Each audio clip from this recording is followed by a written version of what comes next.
제자들이 여러분 어떤 자들이었냐면 예수님과 3년 반을 동거동락을 했고요. 수많은 기적들을 목도했고요. 나가서 자기 자신이 귀신을 쫓아내고 큰 권능을 행했어요. 물 위를 걷고 다 했어요.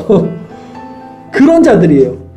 그러나 그것이 그들의 믿음의 근거가 될 수 없었다는 걸 말씀드리는 거예요. 그걸 다 경험한 사람들인데 믿음이 아예 바닥이 나버렸어요. 예수님이 부활했다는 소식을 듣고도 믿지 못할 정도로. 그러니까 우리가 경험한 것들도 많고 체험한 것들도 많고 받은 은혜들도 많은데 그게 우리 믿음의 근거가 될 수 없다는 말씀 제가 드리는 거예요. 아니 그럼 뭐가 우리의 믿음의 근거야? 내가 예수님 체험했는데, 내가 능력을 베풀었는데, 내가 기적을 행했는데, 근데 그게 믿음의 근거가 아니라는 것이 드러나는 거예요. 제자들의 모습을 통해서.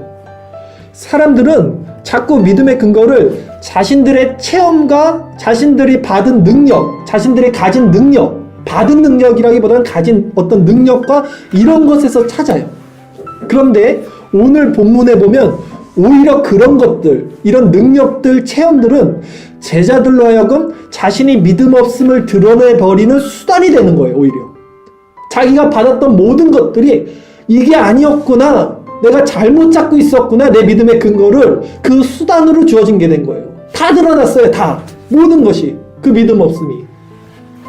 또한 제자들이 어떤 자였냐면 부활하신 예수님의 소식을 듣고 부활하신 예수님을 만났고 근데도 그들은 예수님을 따를 수 없는 존재였어요.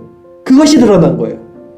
이해 가세요? 만약에 진짜 우리 앞에 예수님이 나타나거나 계시를 듣거나 음성을 들으면 우리는 어떨 것 같아? 힘이 나고 막 나는 모든 걸 다 가진 것 같고 능력을 가질 것 같은데 지금 이 제자들은 정말 그 부활하신 예수님을 만났기 때문에 오히려 절망에 빠졌다고요. 왜?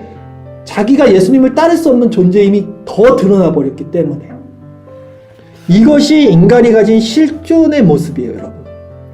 하나님을 대면한 사람들의 나타난 반응이에요. 하나님이 누구신지를 정확히 알고 내가 누군지를 알게 된 사람들에게 나타난 반응은 절망 가운데 떨어지는 거예요. 자기 절망.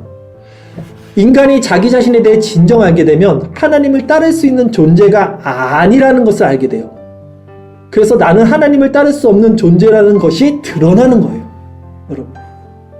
그러니까 사람들에게 믿음의 근거가 어디냐 그러면 다 하나님 믿고 있고 다 예수님 믿고 있어요. 다 예전에 은혜 받았고 다 자기 성령 충만 받았어요. 그걸 가지고 나는 하나님을 믿고 있고 하나님께 은혜 받았고 예수님을 믿는다라고 말을 하는데 그게 아니라는 거예요. 믿음의 근거는 절대 내가 갖고 있는 그것들이 아니라는 거예요. 그러기에 믿음의 주체는 오직 하나님께 있어요. 믿음의 주체라는 것은 하나님께 있어요. 저는 오늘 이 말을 하고 싶은 거예요, 여러분. 잘 들어보세요.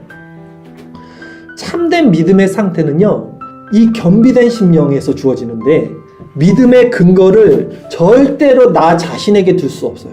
절대로 나 자신에게. 여러분이 성경을 통해서 인간이 어떤 존재인지를 진정 알게 되면 믿음과 구원이 하나님의 전적인 주권과 은혜의 선물임을 알게 되고 인간 스스로 구원에 있어서 보탤 수 있는 믿음은 그 어떤 것도 없음을 확신하게 될 거예요. 이게 어떤 말씀인지 여러분 아셔야 돼요.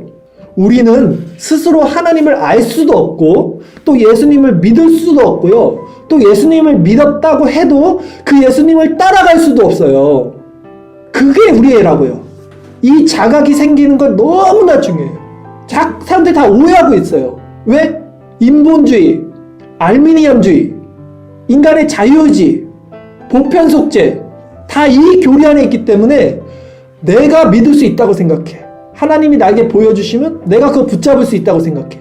No! 절대 아니에요. 성경은 그걸 얘기하지 않아요. 예수님이 나타났음에도 불구하고 오히려 절망 가운데 빠지는 게 진짜 믿음이라고요. 자신이 하나님을 믿는다고 생각하는 것은요, 믿을 수 있다라고 생각하는 것은, 내가 하나님을 믿을 수 있다라고 생각하는 그것은 뭐냐면 아직 죄의 상태가 뭔지 모르는 거예요. 죄가 뭔지도 모르는 거고 내가 죄인이라는 것이 어떤 의미인지도 모르는 거예요. 그거는 우리의 믿음에 대한 정의는 자체가 완전히 달라져야 돼요.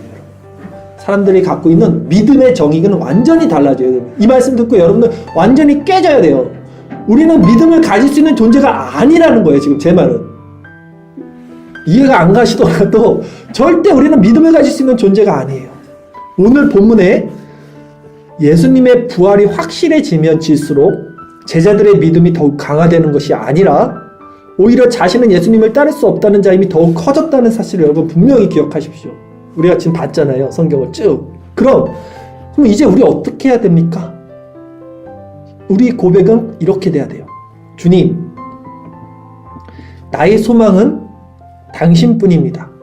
예수님께서 나같이 믿음이 없어 하나님을 따를 수도 없는 자들을 찾아와 주시고, 지금 예수님 찾아와 주셨잖아요.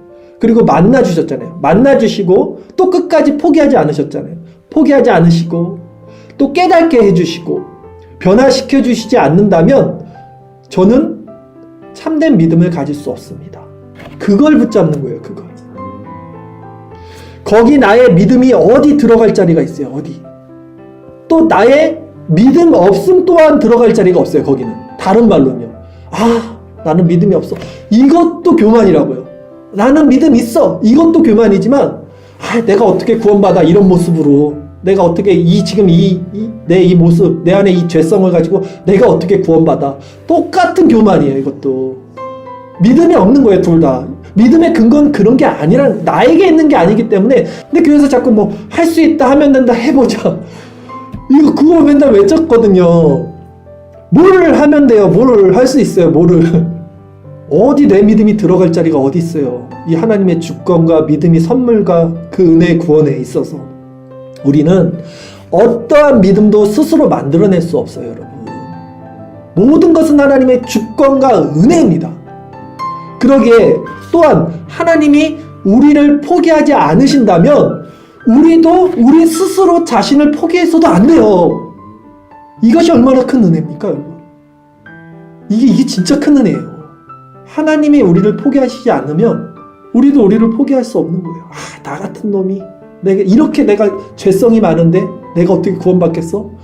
하나님이 중요한 거지 내가 중요한 게 아니에요. 항상 우리의 초점, 우리의 시선, 우리가 주목하는 게 어디 있는지를 보시라고요. 우리의 믿음의 근거가 어디 있는지를 보시라고요. 사람들은 자꾸 나를 봐요. 내 상태를 보고 내 환경을 보고 내 모습을 보는데 오늘 성경이 말하는 건 믿음의 근거는 그게 아니라는 거예요. 전혀 그와 상관없다는 거예요. 우리의 믿음의 근거와 우리의 믿음의 소망은 뭐냐면 하나님의 주권과 그분의 선물을 주시는 그 믿음인데 우리가 바라봐야 할 소망은 하나예요. 예수 그리스도라는 거예요. 그게 어떻게 확증되는지 로마서 8장 31절 34절 말씀에 우리가 이 말씀에 소망을 둬야 돼요. 이 말씀에. 같이 한번 읽겠습니다. 그런즉 이 일에 대하여 우리가 무슨 말 하리요? 만일 하나님이 우리를 위하시면 누가 우리를 대적하리요? 자기 아들을 아끼지 아니하시고 우리 모든 사람을 위하여 내주시니가 어찌 그 아들과 함께 모든 것을 우리에게 주시지 아니하겠느냐? 누가 능히 하나님께서 택하신 자들을 고발하리요? 의롭다 하신 이는 하나님이시니 누가 정죄하리요? 죽으실 뿐 아니라 다시 살아나신 이는 그리스도 예수시니 그는 하나님 우편에 계신 자요 우리를 위하여 간구하시는 자시니라. 이게 우리 믿음의 근거예요. 이게. 여러분 이거 붙잡으시라고요. 다른 거 보지 마시고 내 자신도 보지 말고 예수 그리스도 하나님이 우리를 위하시면 누가 우리를 대적하리요? 누가 능히 하나님께서 택하신 자들을 고발하리요? 이것이 우리의 소망이 돼야 돼요. 여러분. 이것이 믿음의 근거가 돼야 돼요.